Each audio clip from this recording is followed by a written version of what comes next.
Pagka nahiya kayong tumawad, ako mismo tatawad. Isa pa nga palang basihan para makita natin gender, karaniwan, mas maliit yung mga kak kaysa sa hen. Magandang araw sa inyo. Ngayon, andito na naman tayo sa bayan ng Obando. Samahan nyo kami, alamin natin kung ano nga bang meron sa Tiangge at kung ano nga bang pwedeng mabili. Alamin din natin kung gaano kasaya at kung gaano kaganda dito sa bayan ng Obando. Tara na! Teka nga pala, bibisitahin din natin ang Ubra. Andito nga pala tayo sa tapat ng pamilihang bayan ng Obando. Sa likod ko, makikita nyo ang iba't ibang klaseng paninda tulad ng mga street foods, pares. Meron nga din pala ditong mga damit, meron ding pasalubong. Nag-uumpisa pa lang tayo, marami na tayong nakikita. Samahan nyo kami, iikutin natin to. Tara. Ngayon, nandito naman pala tayo sa kabila ng pinuntahan natin. Makikita natin dito ang iba't ibang klaseng paninda tulad ng mga damit. Ayan, makikita natin mga jewelries, shorts.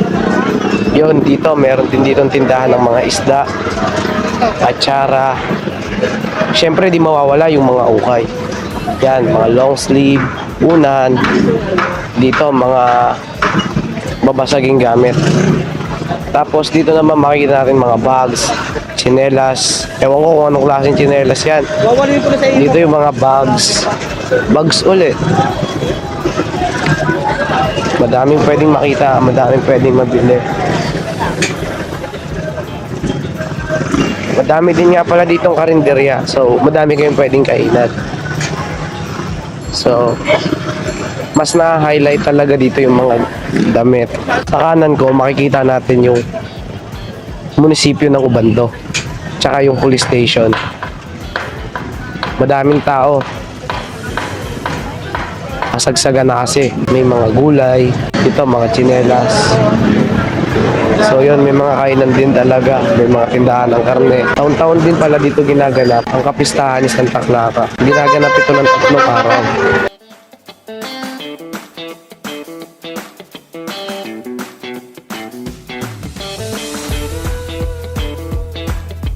So yun, kasama uli natin si Kuya Joel. Kuya Joel. Elias na lang, Elias. Ayun, Hindi si tayo Kuya. walang Joel.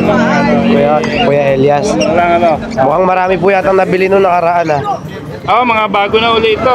May nagtatanong nga po pala, nasa magkano daw po ba yung gray opaline? Ang green opaline natin, 400 to 500. Yung gray naman po. Yung gray na opaline, ganun lang din, 400. So, 400 to 500. Ano naman po ba meron ngayon? Ito, meron tayo ngayong albino at saka lutino dito. Yan. Yung ganito natin, 2K lang ang parisan ito. Tapos, ayan, meron tayo ditong bull cielo, split ino, at saka split ino na to? At saka bull cielo. Yung bull cielo lang pala, may split ino, at saka green ewing opaline. Ito, ang price natin dito, 1K lang. Ayan, dito natin lagay ito. Ayan, back to back table na bull cielo natin, 1-2. Ayan, meron tayo. Ang ganda, dilaw na dilaw. Ayan, meron tayong gold dyan dito. Ayan, ano yan, mukhang bago yan kuya. Ang pares lang to. Ang gaganda ng kulay nila. Yung ganito natin, 2.8 naman ang pair. Ang lalaki dito yung yellow. Yung green, ang babae. Ito yung magandang klase natin. Ano, yan, may quality tayo na lutino opaline. At saka green opa, split par blue, split ino. Yung ganito natin, ano naman to, ayan, 6K. Yung ganitong parisan natin. Ayan, ang ganda nito. Kung project ka na ng, bilang project, visual na lutino opaline. Ito yung gray, kaya lang ito slaty naman. Yung move opa ewing, opaline, slaty. Yung lalaki, yung babae naman, blue, slaty na single factor. Ito 2K lang to mga bossing. Ito, meron tayo available ditong back to back na green pale palo. Yan, anong inaanak nito? Puro lahat green pale na. Puro pale palo na. Yung ganito natin, 1.5 lang ang pair nito mga boss. Ito, pang opaline project lang to. Ito, 800 lang yung mga ganyan sa mga beginner. Parang budget meal lang, pero mga opaline na. Ito yung materials na. Ito, post RF. Ito, proven ito. Yan, 4K lang to mga bossing. Yung Boss RF, possible red factor. Ito naman yung green perso natin. Yan, quality na, banded, matured, ready to breed.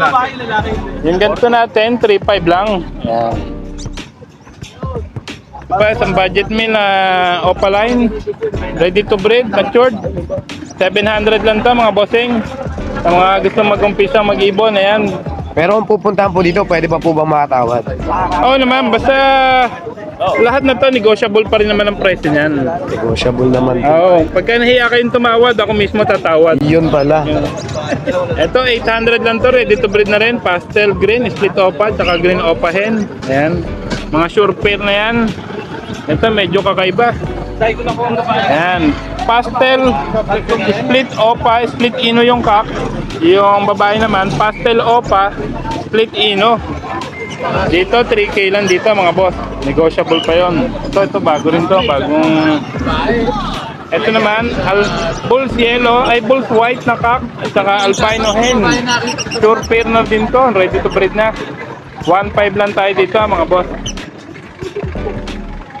Ito, ayan, ganda na kakatay natin. Available ngayon sa kakatay natin, 2K. Ganun pa rin, 2K pa rin ang parisan. Lutino, tsaka pearl. Napakagandang parisan ito. 2K lang yan, 2K lang. Alps 1, napakagandang Alps 1. 5 na rose mask at saka ano ba to? Lutino, opaline. 1K lang dito mga bossing. Ayan, Alps 1 ulit, Alps 1. Ay boss, ingat. Salamat din. Ito yan. Itong Alps 1 natin na to, 600 lang yan. Yan, yung back to back na Par Blue 5 natin, 600 lang din mga boss. Ready to breed na, matured. Yan. Kasan ko ba sa Lutino pa? Ito naman, back to back Lutino, proven. 2-3 na lang. Yan. Sa back to back na green perso natin, na wild type. Yan. 3K na lang yan. May 800, may 500. Dito sa possible dan follow natin, 1.5 lang sa Par Blue Opa. Possible dan. Ito 500 na lang. Ayan, 500 na lang yan mga boss. Bakit? Mauutusan lang tayo. Ayan, mga green opa na split ino, mga hen. Ba't mag-isa po yung isa, kuya? Ito split ino rin to, pero hindi siya opaline. Wala siyang makapares. Medyo wala siyang katadhana ngayon. Iyon. Hindi pa nahanap ang kabiyak. Dito 1K lang ang isa. Dito 250. Ito na lang na makawala. Kasi maluwag yung weight na yung ulo. Ayan, sa personata, ganun pa rin, 3K lang. Baba. Ito, mga possible ino na mga back-to-back opaline, 1-2 lang ang parisan. Napakamumura. Possible ino na, ready to breed na. Ayan, may available tayo dito ang green opa dilute na hen. Isa pa rin ito na walang kasama ngayong magba-Valentine's. Ayan, kaya samahan nyo na. Isa.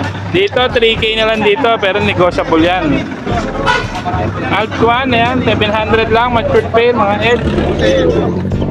Ito mga budget meal natin, ayan, budget meal lang yan, pero split opa yung lalaki dyan.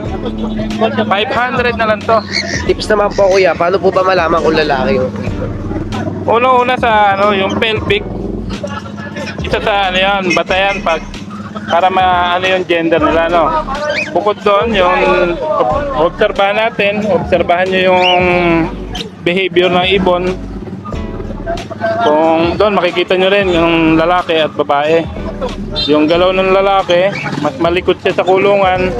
At saka parang kung naman makita natin bumabarako. Ito mga budget meal lang din to.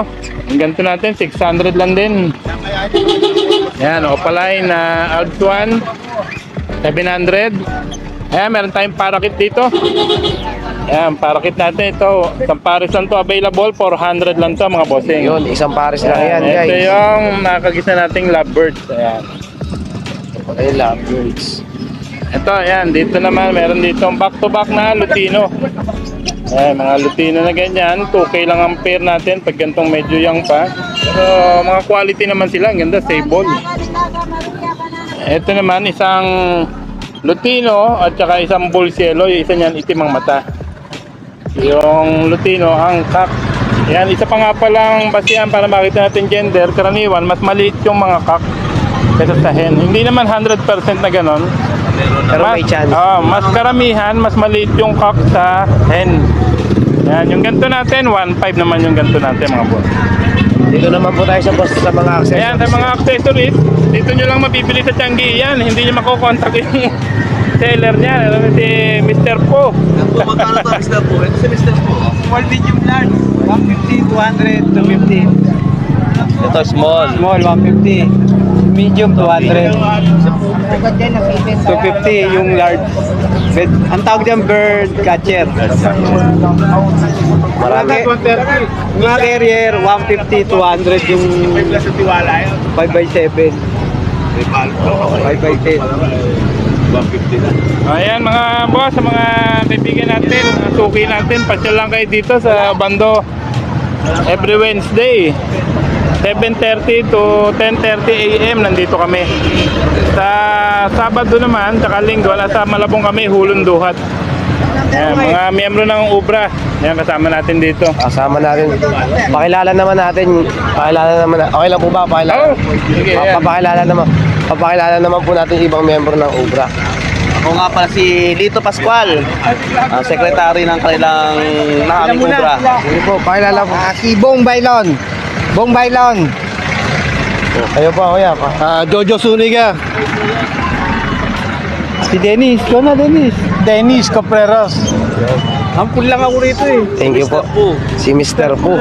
Kontakin nyo lang ako sa cellphone number ko na 0932-426-9081. Ayan, kung balak nyo magsimula mag-alaga, ayan, pwede namin kayong bigyan ng ilang tips din para ng pag-alaga. Ayan, maraming salamat, mga boss. So sa video na to, nakita nyo ang mga iba't ibang mga paninda dito sa Tiangge, dito sa may bayan ng Obando. Matatagpuan nyo dito ang mga iba't ibang klase ng paninda, lalo na ang mga gamit sa bahay, pagkain, damit. At hindi mawawala dito ang mga nagtitinda ng ibon, na grupong Ubra, na nagbebenta ng mga lovebirds at iba't ibang klaseng ibon, mga gamit sa ibon. At nagbebenta sila ng napakamurang halaga lang. So, dinudumog din tong bayan ng Ubando tuwing piyesta at night market. So, kung gusto nyo pumunta ng night market, pumunta kayo ng Mayo. At mas marami pang mga food stalls ang mga nakapwesto dito. So, yun lang. Sana nag-enjoy kayo sa video na to.